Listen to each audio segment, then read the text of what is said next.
Hello everyone. Now we're going to be talking about population genetics. So our key concepts and learning objectives.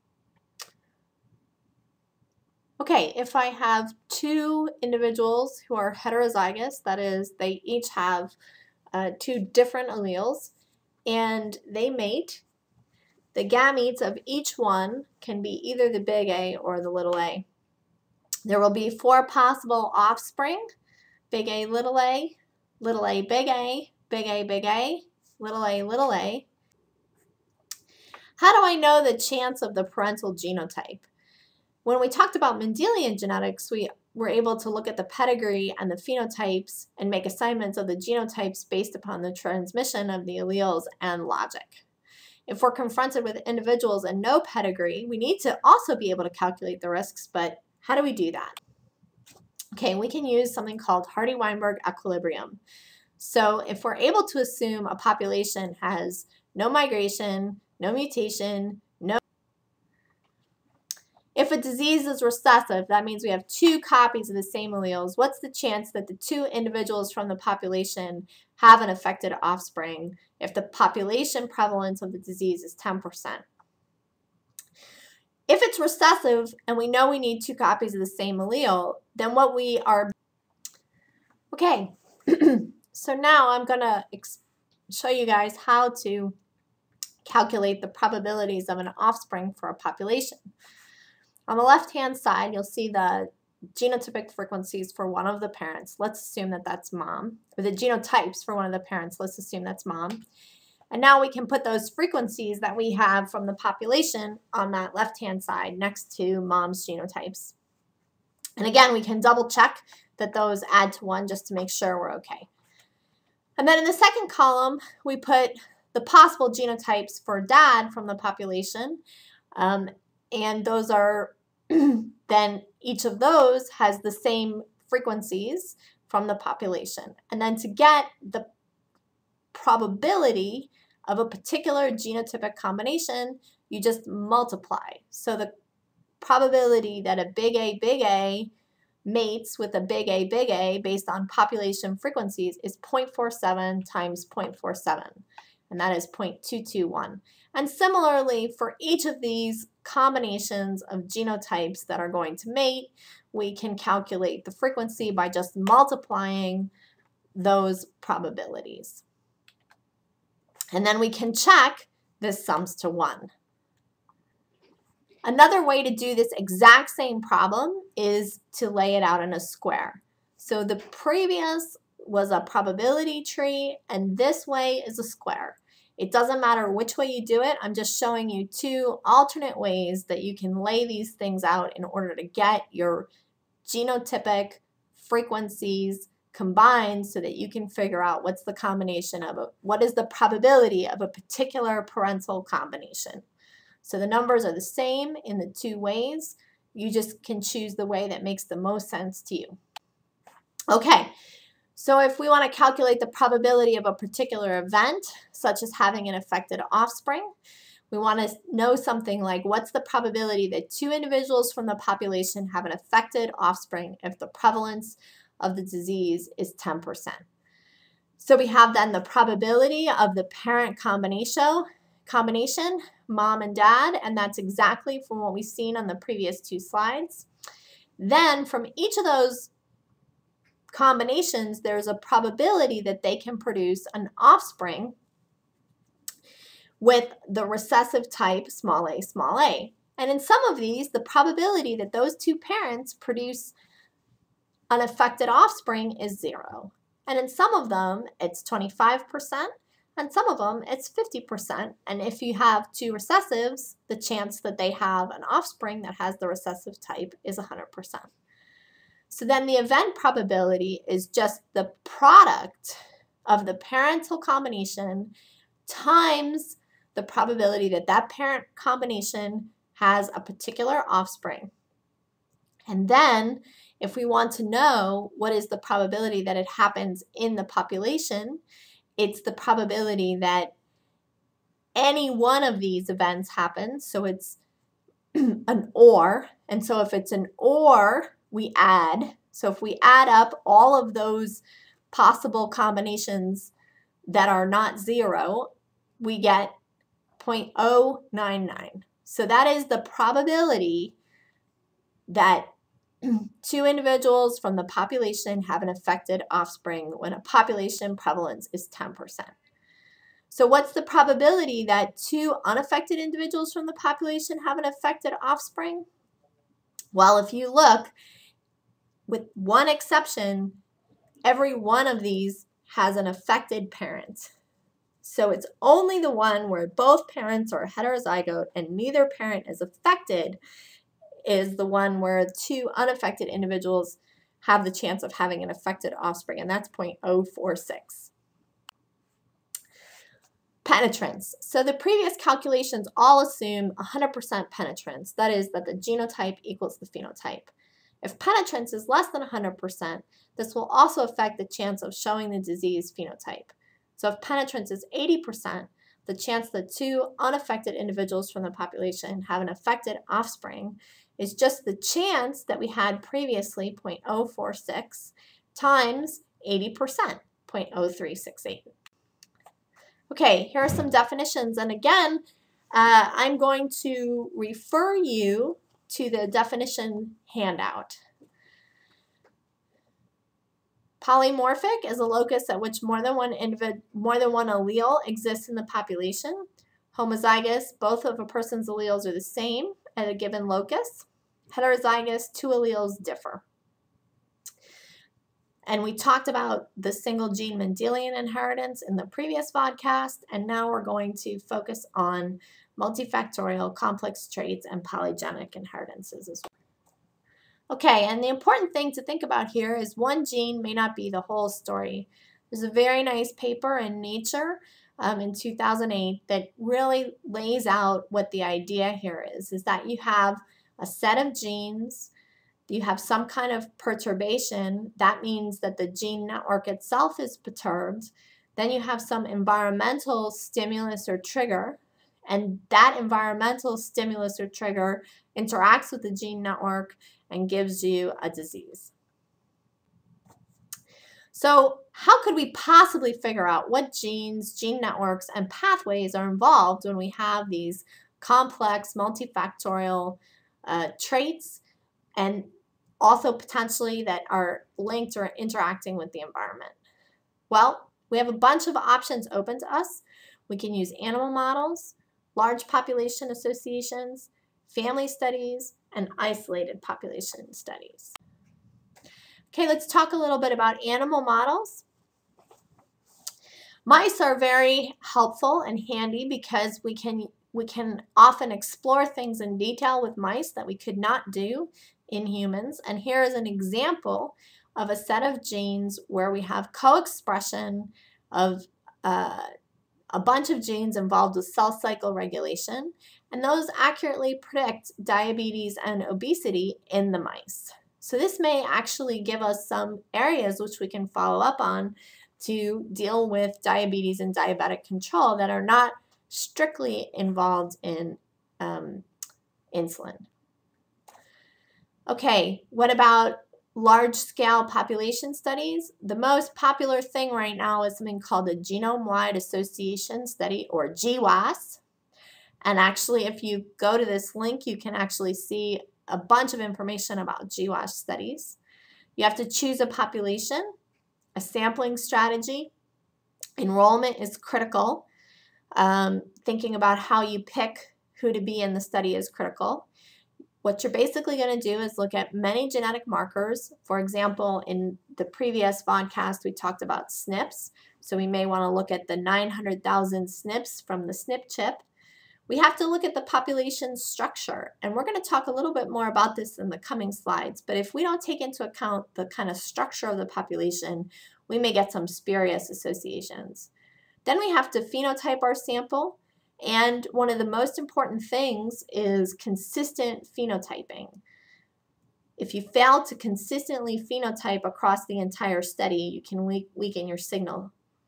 So what we're going to do is look for a statistical association between the SNP and the phenotype, and then that is called a genome-wide association study. So what happens once we have an association between a SNP and a phenotype? Well, the first step is to try to replicate that finding in another population. Is that SNP the causal SNP, or is it just linked, that is in linkage disequilibrium? Remember Dr. Resnick's lecture. If it is causal, what does it do? Does it do something that you can get your arms around, like some kind of protein folding difference where you can think about what might be the target? Asthma is a classic example, and it's one of the more successful ones. And we have a faculty member here, Julie Johnson, who works on asthma. There are a lot of loci that have been identified as being involved with asthma, and the specific loci that are on this slide are not important, nor are the alleles, and you don't need to memorize them. All I want you to see from this example is that we have 3 different genes up here, and all 3 genes are involved in one biological process, oxidative stress. And then in this case, we have an independent data set also showing these same 3 genes being involved. So we have an independent confirmation, we have genes in a logical biological pathway, and we have some kind of reasonable biological hypothesis about what may be the genetic underpinnings of the disease. Okay, so now we're moving on to talking about family studies. So here's an example of a huge pedigree. This is a family tree of 102 Icelandic asthma patients who are linked over 11 generations. And what you can see is on the very tips of this pedigree, there's a lot of filled in circles. That is a lot of affected individuals at the tips and not many affected individuals further up in the pedigree. These are linked together over one founder couple, which was born in the middle of the 17th century. So family studies. As with Mendelian diseases, you may see families that have an increased incidence. So even though the disease in the population is very complicated and there may be many genes and many environmental effects going on, in one particular family, it's more likely that the mode of that disease is simpler. So we can look at alleles that are shared among affected individuals within a pedigree, even in a disease where the overall complexity of the disease is higher. And again, this is assuming that the disease has a common origin among members of the family. This has been really successful, and you're going to hear from a breast cancer patient who does have a genetic susceptibility. And in fact, we also see this for Alzheimer's disease. One thing to keep in mind, and to keep firmly in mind, is that just because these genes have been linked to the disease inside a particular family does not actually mean that those loci are major contributors in the general population. And this is something that we struggle with a lot. And in particular, BRCA1, BRCA2, and ApoE are not indicated for population screening because the risk elevation in the general population does not warrant their use for screening. I'm going to go into ApoE. Alzheimer's disease is a neurodegenerative disorder. We have a lot of genes that have been linked to Alzheimer's disease, but ApoE is by far the one we know the most about, and it's researched a lot. We have a bunch of alleles, and people with 2 copies of ApoE4 are at an increased risk for Alzheimer's disease.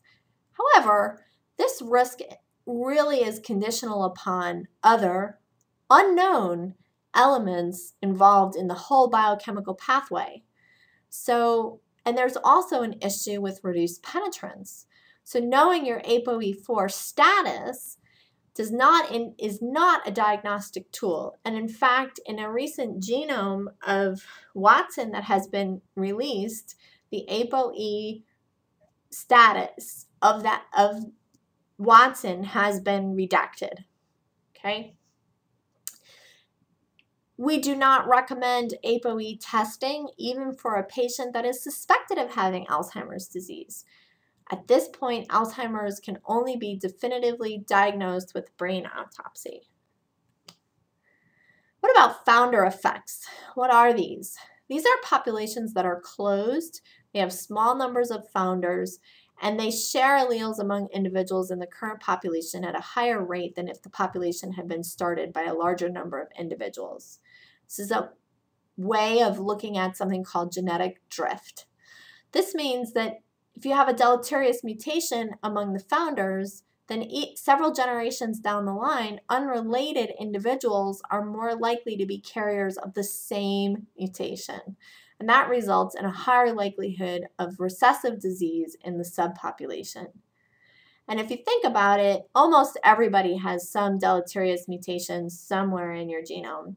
Several deleterious mutations in different loci can also accumulate in that network or pathway, and so you can end up with multifactorial perturbations being observed more frequently in small populations. So small populations can then show an increased frequency of certain diseases in that population, although which diseases will vary depending upon the population. So for example, Ashkenazi Jews are known to have increased incidence of Tay-Sachs, breast cancer, Bloom syndrome, Niemann-Pick, and other types.